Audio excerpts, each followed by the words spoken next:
Hello बच्चों, team अनोखा प्रयास की ओर से मैं आशीष कुमार आप सभी का स्वागत करता हूं। जैसे कि आप सभी जानते हैं कि प्रतिवर्ष 21 जून को अंतर्राष्ट्रीय योग दिवस मनाया जाता है। यह दिन उत्तरी गोलार्ध में वर्ष का सबसे लंबा दिन होता है और योग भी मनुष्य को दीर्घायु बनाता है।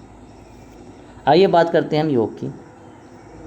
योग एक प्राचीन भारतीय अभ्यास है जो शरीर, मन और आत्मा को एक साथ लाने का काम करता है। यह एक ऐसी प्रक्रिया है जिसके द्वारा व्यक्ति अपनी व्यक्तिगत चेतना को सार्वभौमिक चेतना से जोड़ता है। योग के अंतर्गत हम हठ योग और राजयोग के बारे में बात करते हैं। हठ योग यह योग का एक प्रकार है जो शारीरिक मुद्राओं जैसे आसन, श्वास नियंत्रण जैसे प्राणायाम और ध्यान पर केंद्रित है। जबकि राजयोग, इसे अष्टांग योग भी कहा जाता है, जिसमें 8 अंग होते हैं: यम, नियम, आसन, प्राणायाम, प्रत्याहार, धारणा, ध्यान और समाधि। आज के इस टॉपिक में हम हठ योग के अंतर्गत शारीरिक मुद्राएं, आसन के बारे में चर्चा करेंगे। हम बात करेंगे किस आसन से हमें क्या लाभ है। बात करते हैं शुरू करते हैं हम पद्मासन से। पद्मासन यह आसन पाचन क्रिया को बेहतर बनाने में मदद करता है, जिससे कब्ज, अपच और एसिडिटी से राहत मिलती है। यह आसन एकाग्रता बढ़ाने में भी मदद करता है। बात करते हैं हम भारद्वाज आसन की। यह आसन, इस आसन से हमें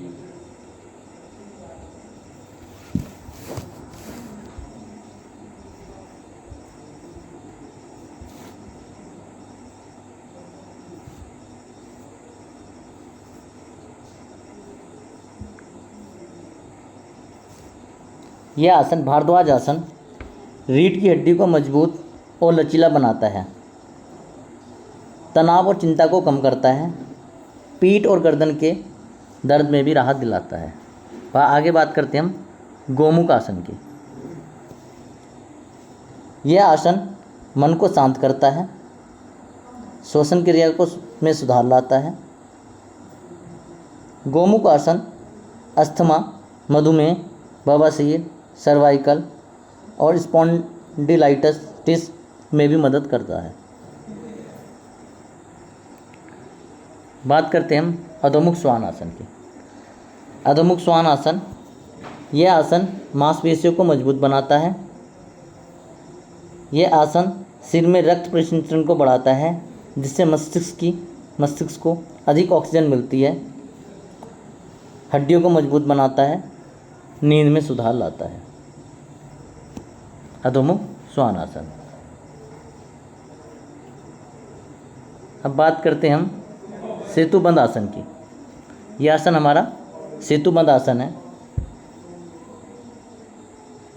यह थायराइड ग्रंथि के कामकाज को उत्तेजित करके हार्मोनल संतुलन बनाए रखने में मदद करता है, पेट की चर्बी को कम करने में मदद करता है, आंत संबंधी बीमारियों में भी फायदेमंद है। अगला आसन है, इस आसन का नाम उष्ट्रासन। यह आसन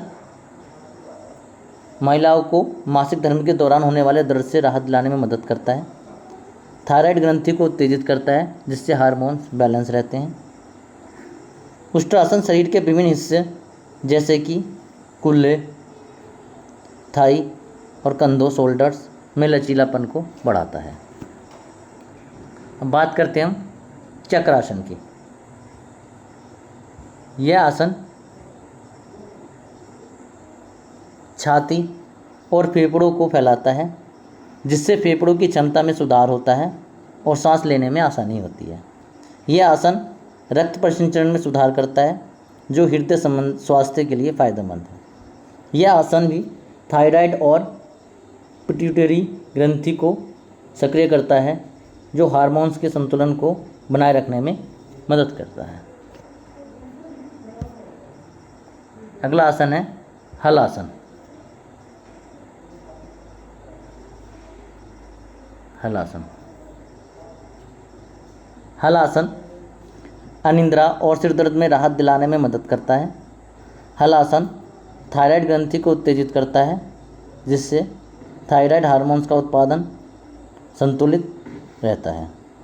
हल आसन रक्त शर्करा डायबिटीज के स्तर को कम करने में मदद करता है, जो डायबिटीज़ के प्रबंधन के लिए फ़ायदेमंद होता है।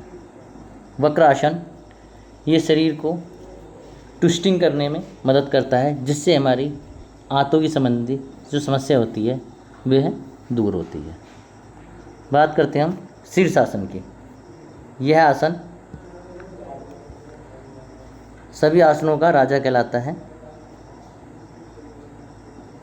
यह मस्तिष्क की कार्यक्षमता को बढ़ाता है, पाचन में सुधार लाता है। शीर्षासन सिर की त्वचा में रक्त के प्रवाह को बढ़ाकर बालों के स्वास्थ्य में सुधार करता है।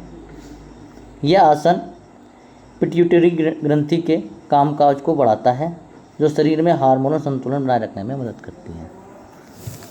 मैं आशा करता हूँ आप सभी को ये आसन समझ में आए होंगे। एक बार मैं पुनः रिवाइज कर देता हूँ। ये हमारा शीर्षासन है, ये हमारा वक्रासन है, ये हमारा हलासन है, ये हमारा चक्रासन है, ये हमारा उष्ट्रासन है, ये हमारा सेतुबंधासन है, ये हमारा अधोमुख श्वानासन है, ये हमारा गोमुखासन है, ये हमारा भारद्वाजासन है, ये हमारा पद्मासन है। धन्यवाद।